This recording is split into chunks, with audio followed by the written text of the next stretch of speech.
Here's something almost nobody tells you in a 12-minute office visit. 2 people can eat the exact same bowl of lentil soup tonight, and tomorrow morning one of them will see their fasting number drop by 20 or 30 points, while the other barely moves the needle at all. Same food, completely different result, and the reason has almost nothing to do with the lentils themselves. It has to do with what came before them on the plate, what came after them on the clock, and a handful of small additions almost nobody talks about. Stick with me to the end, because I'm going to walk you through exactly what makes that difference. And by the time we're done, you'll have a simple plan you can start tonight before you even go to bed. Quick favor before we get into it. If you want more videos like this one, hit subscribe, give this a like, and leave a comment with your fasting number from this morning. I genuinely read these, and they shape what I cover next for this audience. And because this matters to me, let me say it plainly up front. Everything in this video is for educational purposes only. It is not medical advice, and it is not a replacement for your own doctor, especially if you are already taking insulin or a medication for blood sugar. Think of this as a list to bring to your next appointment, not a reason to change a prescription on your own. With that said, let's get into it. My name is Dr. Eric Berg, and to understand why some foods move your blood sugar and others don't, you first have to understand one hormone, insulin. Picture insulin as a delivery key. Glucose, the sugar in your blood, is cargo waiting to get off the truck and into the warehouse, which is your muscle and your fat tissue. Insulin is the key that unlocks the warehouse door. Now, if that door has been forced open too hard, too fast for too many years, the lock starts to strip. The key still turns, but the door barely budges. Your pancreas senses the cargo backing up outside and does the only thing it knows how to do. It cuts more keys, flooding your bloodstream with insulin just to get a fraction of that sugar where it belongs. That is insulin resistance. It is the real story behind a high fasting number, not just eating too much sugar in some vague sense. So, every single thing I show you today does one of 3 jobs. It slows the truck down so cargo doesn't arrive all at once. It helps repair the lock itself, or it clears the rust around the door so the key can turn freely again. Now, you might be wondering why cutting carbohydrates out entirely hasn't already solved this for you, or for someone you know who's tried it. Here's the honest answer. Carbohydrate restriction works in the short term because it removes the cargo, so there's nothing for the truck to deliver, but it doesn't repair the lock. The moment carbohydrate comes back into the picture, even in a modest amount, the same stripped lock is still sitting there, and the spike comes right back. That's why so many people white-knuckle a low-carb diet for months, see their numbers improve, then slip at one holiday dinner, and watch their fasting number jump right back to where it started. It isn't a failure of willpower. It's because the underlying lock was never actually fixed. Everything I'm about to show you targets the lock itself, not just the cargo, which is why the results tend to hold even when life happens and a carbohydrate sneaks back onto the plate. Here's the part most lists like this one skip entirely. It is not only what's on your plate, it is the order things hit your stomach and what you do in the hour after you eat. So, before we even get to specific foods, I want to give you the single highest leverage change I know, and it costs nothing. Eat your vegetables and your protein first, and save the starch or the carbohydrate for last. When carbohydrate hits an empty stomach, it digests fast and floods your blood with glucose all at once. But when protein and fiber go in first, they form a kind of mesh in your stomach. The carbohydrate that follows gets trapped in that mesh and releases slowly instead of all at once. Researchers at Weill Cornell measured this directly and found that simply changing the order of the same meal, vegetables and protein first, starch last, cut the after-meal blood sugar spike dramatically without removing a single calorie or a single carbohydrate. Tonight, before you even think about which foods to add, just try this. Same dinner you were already planning. Eat the salad and the chicken first. Eat the rice or the bread last. That single habit is worth more than half the things people buy at the pharmacy hoping for a quick fix. Before we begin, take a second and tell me your name and where you're tuning in from. I go through the comments and I genuinely want to know who I'm speaking to and supporting here. Now, let's build on that with the foods themselves, because the right ones make that mesh even stronger. Number 1 is ground flaxseed. Whole flaxseed passes through you mostly undigested, so it has to be ground for your body to actually use it. Once it's ground, you get two things working together: a soluble fiber that swells into that same mesh-like gel we just talked about, and a plant compound called a lignin that appears to improve how sensitive your cells are to insulin. A tablespoon of ground flaxseed has almost no effect on its own, but stirred into oatmeal, yogurt, or a smoothie right before a carbohydrate-heavy meal, it blunts the spike that would otherwise follow. Keep it in the fridge once it's ground because the healthy fats inside go rancid quickly at room temperature. 1 to 2 tablespoons a day mixed into something you're already eating is plenty. A coffee grinder set aside just for this job works well. Or buy it pre-ground in a small bag and finish it within a few weeks rather than letting it sit in the pantry for months. Number 2 is plain Greek yogurt, and the timing matters more than the food itself. Greek yogurt is strained, so it carries roughly double the protein of regular yogurt in the same serving with very little carbohydrate. Eaten at breakfast, that protein load does something doctors call the second meal effect. It doesn't just steady your blood sugar for the next hour, it steadies it all the way through lunch because your body spends the morning digesting protein slowly instead of riding a sugar wave up and down. Choose the plain, unsweetened kind. The flavored cups at the grocery store often carry more sugar per serving than a candy bar, and that defeats the entire purpose.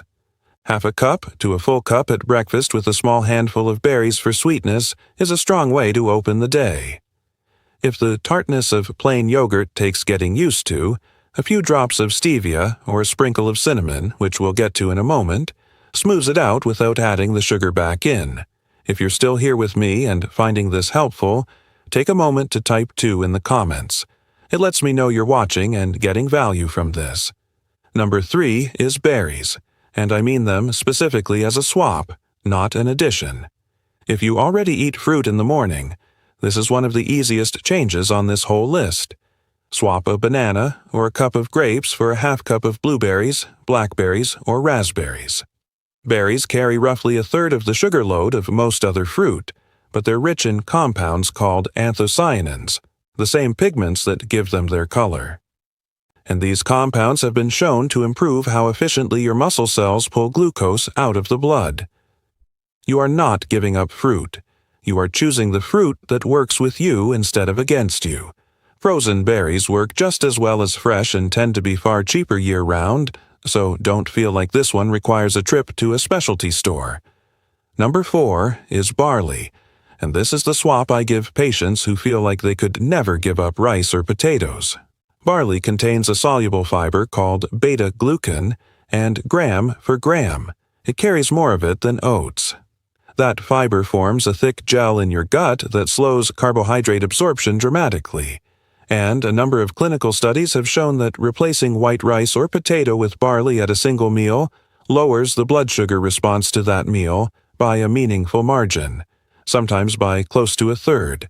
Cook it the same way you'd cook rice.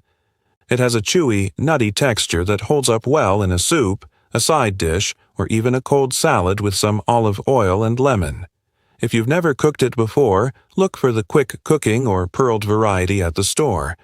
It cuts the cooking time down to around 15 minutes and behaves almost exactly like rice in any recipe you already know. And if you've made it this far and you're getting value from this, type the number 4 in the comments.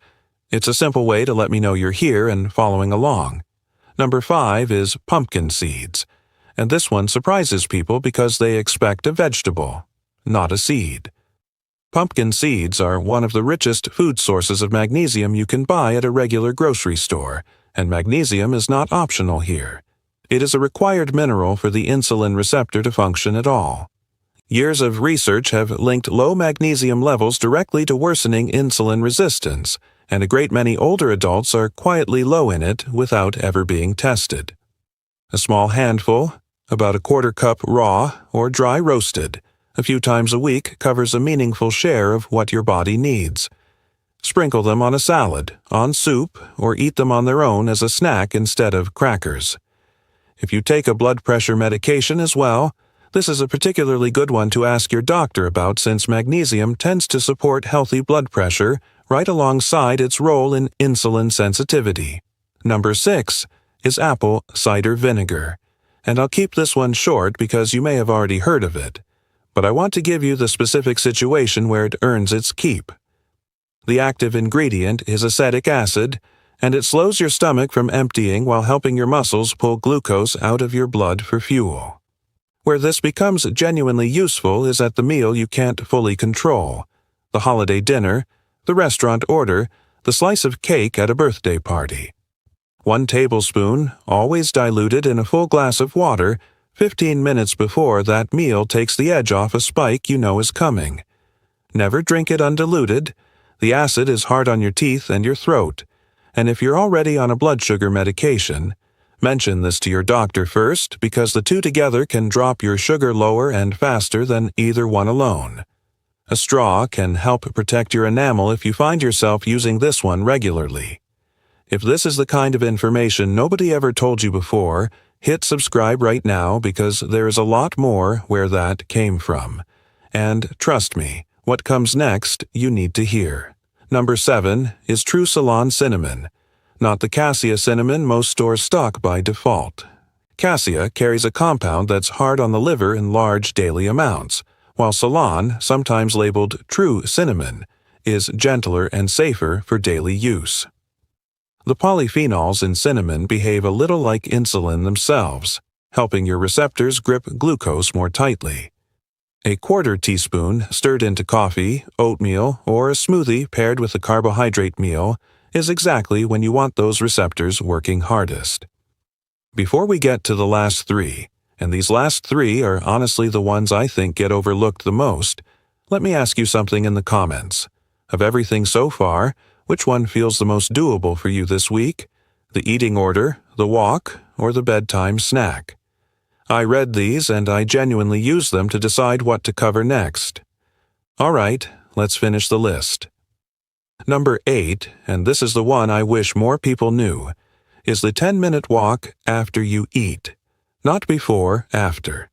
When you walk, your working muscles can pull glucose directly out of your bloodstream without needing nearly as much insulin to do it, almost like opening a side door into the warehouse that doesn't require the same key at all.